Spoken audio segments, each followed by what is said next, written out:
So I sit here today in the Freedom 512 real estate office, and it's time for me to tell the story about the morning after. So I decided to do this recording audio only for the moment, and the reason being is because there's been an awful lot happening recently, and I am wanting to share this part of the story, but for the moment I need to do it off camera. If I have tears streaming down my face, you'll probably know it by the way I'm talking, but I just needed a moment off camera. So thank you for listening to this episode with no visuals. Anyway, the night that I was checked into Seton Medical Center here in Austin was obviously one of the most pivotal moments in my life, and certainly in a lot of people's lives when they're in that state of darkness. To be given a chance to get out is empowering, yet very, very intimidating. So as I was going through all of the steps to get healthy, to start my road to recovery, to understand a life without alcohol, to try to, as quickly as I could, absorb the stories of the other people, of the Breakfast Club, of the people that were in that rehab facility with me, that their stories were a lot darker than mine. And as I was going through those days, I remember saying to myself, you have more gifts and blessings than you can even begin to count, and you had better start figuring that out and using it correctly rather than, being so selfish that you're destroying yourself with booze. And when I started to kind of key on to the selfish part of it, that strikes a chord with me. One thing I've learned, I do have a very inherently generous spirit, and when the selfish angle came to be in one of the sessions we were going through, that really resonated with me. Anyway, I made it through the 5 days of the initial detox process, and then it was kind of the next day. The next day really just as a metaphor, what was going to be my next day, and what was I going to do with these next days without alcohol? Because you remember at this point, my days began drinking. A day in the life. Let me revert quickly back for those of you that didn't hear before, but a day in the life of Christy for the years where it was really bad. I would have a small box of wine hidden in various parts of my home and in my car maybe, and certainly in my office. And I was able to, pretty discreetly keep a good flow of alcohol going. And I thought I needed it. I thought I needed the courage. I thought I needed the stability that I thought it provided me. That settling feeling when you first take a drink of alcohol, you have a calmness that can rush over you. And I learned very quickly that I craved that feeling of calmness. Of course, at the time, I didn't realize, why I was craving that feeling and all the other inherent things that were going on in my relationship, in my marriage, in my work world, in my, interpersonal world with my mom and my sister and my kids and my dog and my blah, blah, blah, blah, blah. I was, at the time, not understanding why I was seeking calm. Now, of course, I know a little bit better why. But my day would involve just getting up and, as quickly as I could, getting some wine on board. And that was usually as fast as I could get some in. And at the end there, it was to calm the shakes. So I thought I was doing well. I thought I was together. I thought if I got that, kind of got some of the wine in me, took a deep breath, was kind of ready to go. Master manipulator stuff too. I'm being ready to go. But now that I look back at photos of me back in those days, man, I was looking like crap. So I don't know why somebody didn't say to me, God, your skin looks awful and your hair looks hideous. Can you pull yourself together? But, that didn't happen. It's another lesson that I'll talk more about too, is the people you think that genuinely say they care about you, I'm not sure. I'm just not sure. So you got to look out for yourself. Got to look out for number one.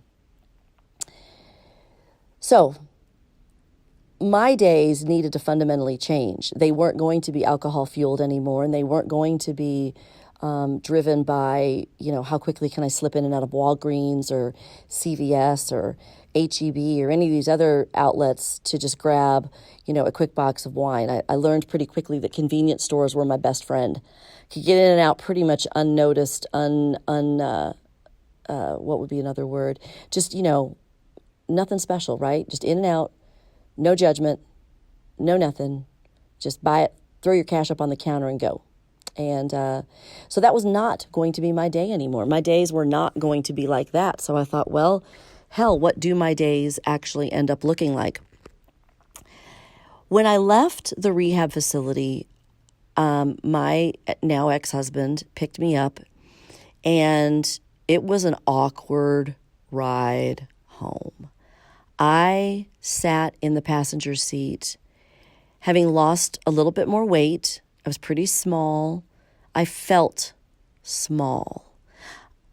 I felt small in that as I sat there in the passenger seat, having been discharged from rehab, ironically, the song that was on the radio was by a woman, I think her name is Carly Pierce, and it was a song that was really popular at the time, and it was called Hide the Wine.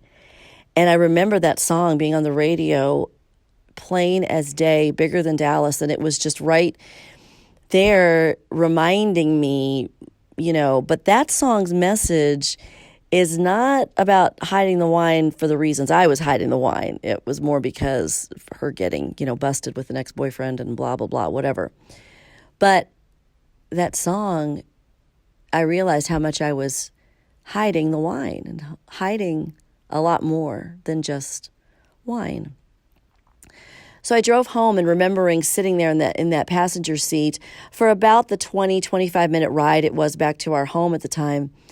I remember sitting there vividly going, what am I going to do next?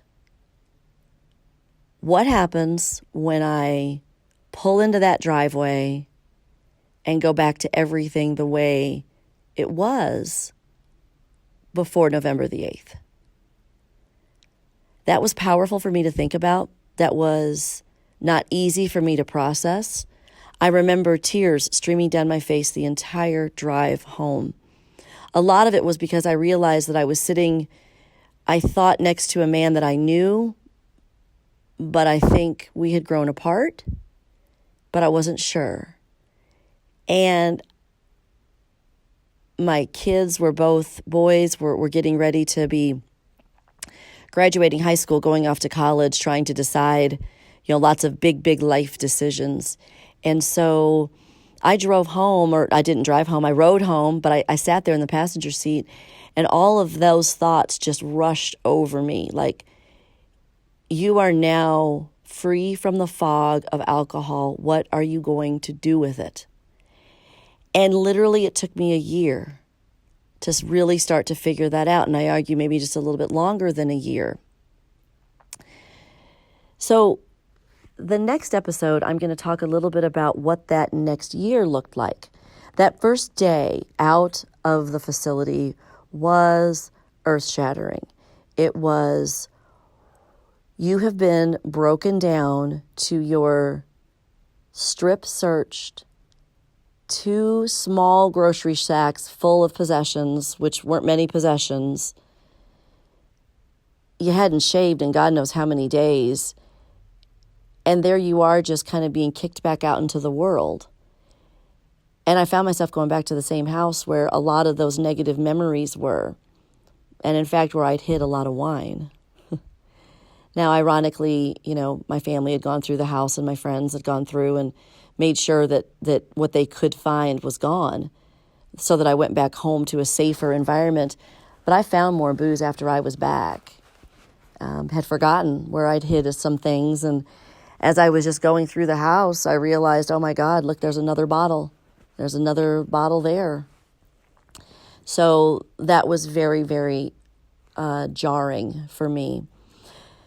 So in the next episodes, I'm going to talk a little bit more about what this next year looked like and how was I going to navigate a career that was very fueled by alcohol. My relationships with my coworkers were fueled with alcohol. They involved happy hours that have some of my most cherished, humorous memories in them. How on earth was I going to navigate that without drinking? And what were these relationships going to look like? And were they sustainable relationships? And I think the months that ensued allowed me to start to see some of that for truly what it is. And right here now, a little over 2 years after I went into rehab, I'm still uncovering relationships and I'm still discovering some of the things that I thought were true about a relationship that I thought on my side that was not at all what the other person felt or acknowledged anyway. So hide the wine. A lot of memories, a lot of metaphoric type messages with that. Listen to the song if ever you get a chance. It's a good one. Pretty popular there for a while, and she's a very talented artist, so it's a good one to listen to.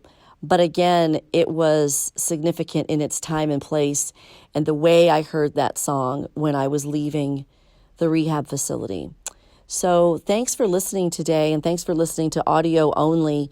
I am going to keep, again, diving into this next year, back on camera.